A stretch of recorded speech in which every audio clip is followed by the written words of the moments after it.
Amy have acquired a giant satellite dish that they're going to turn into a mirror death ray. But if it's going to work, it has to have a perfect parabolic curve. Any bump, bash, or bruise is going to batter down this death ray's deadliness. The closer it is to perfect, the more all of our mirrors will be pointed to the same point. The smaller the focal point will be, and the more intense the light on that point will be. To get a small focal point, they're using 1-inch square mirrors because these tiny pieces will follow the curve better than big ones. Trouble is, they need 6,000 of them, and it's driving them crazy.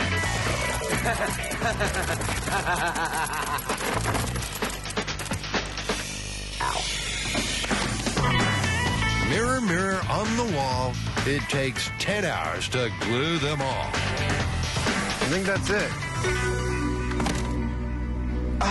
You got any sevens? No fish. Oh, shark. Shark. Shark!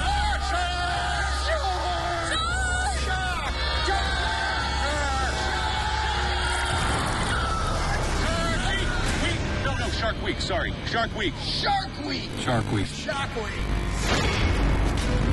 All new Shark Week starts Sunday night at 7:30, exclusive to Discovery Channel. Shark Week's back with more fight. There's a TV up for grabs. For a chance to win, visit our Facebook page.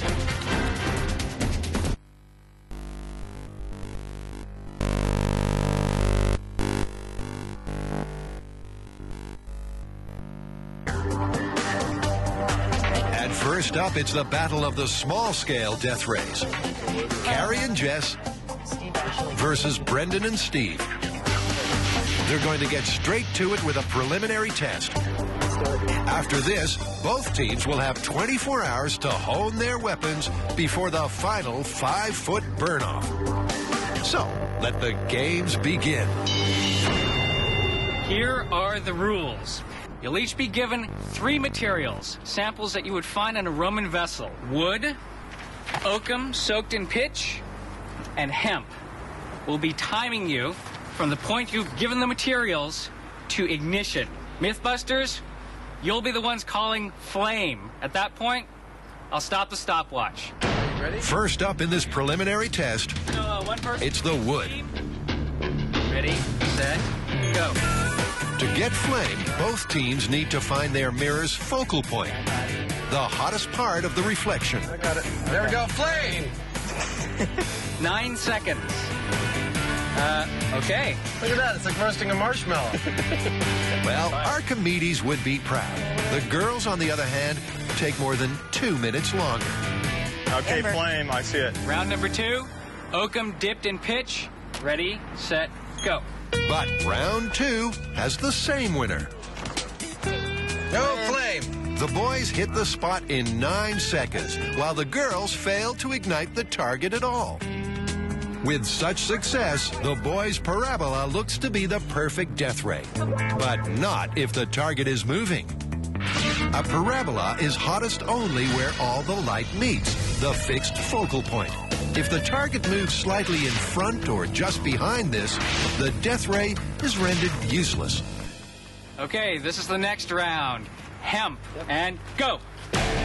New round, same story. Flame. 9 seconds. 9 seconds. 9 seconds again. Yet again, the boys with the girls. Carrie and Jess will need to refine their rig big time if they're going to beat the boys' perfect parabola in tomorrow's small-scale showdown. Well, okay, teams, that's our 3 tests for today. Well done. You have 24 hours to go and tweak your systems, get them perfected, and we meet back out here tomorrow. But before this solar standoff, Tori's setting sail on the big scale challenge. Tori, for the small-scale experiment, we've got everything we need. We've got the pitch, we've got the oakum, we've got the wood. But for the large-scale experiment, we have to find an ancient Roman trireme.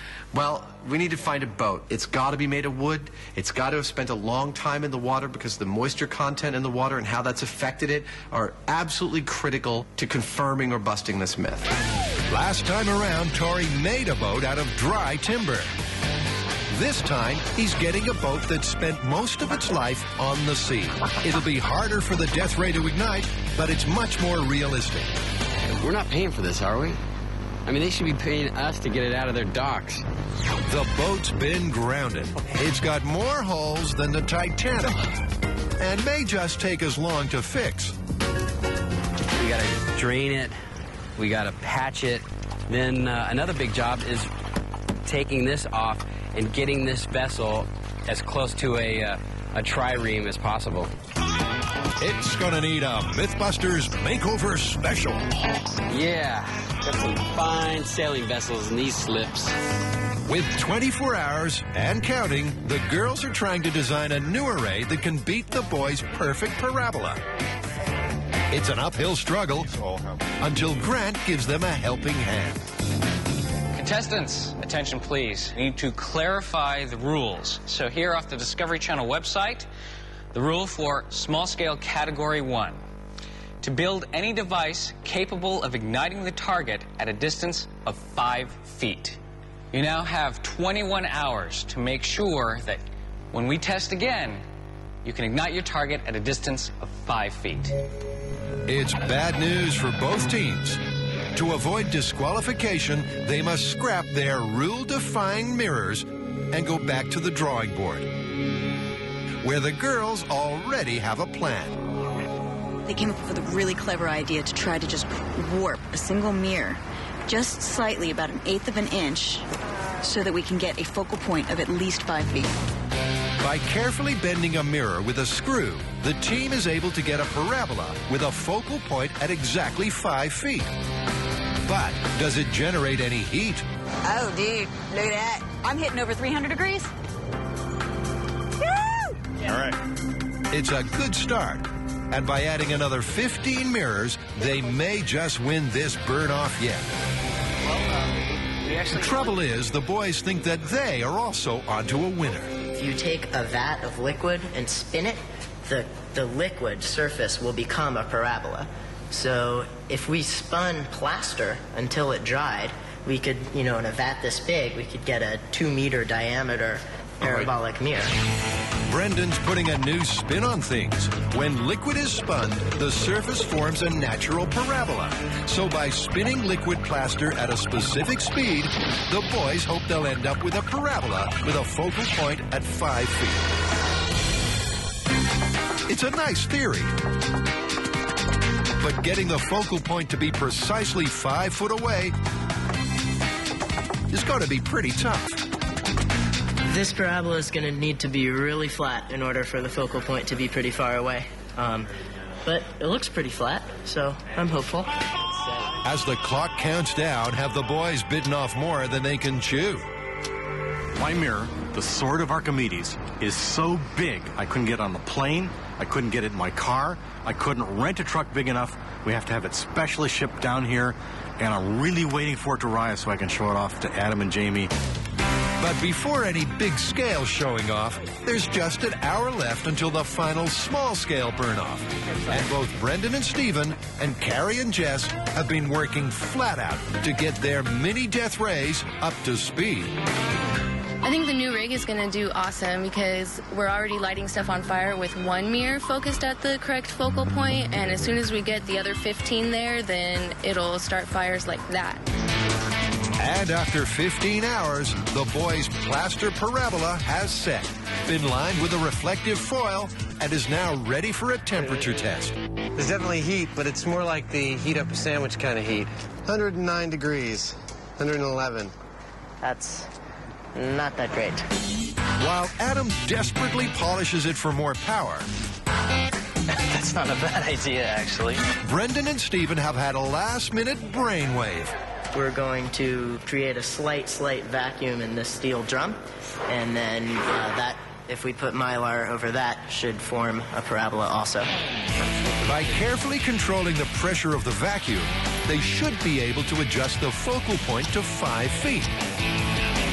It's ingenious, but way beyond Archimedes' technology. And now, for both teams, time's up.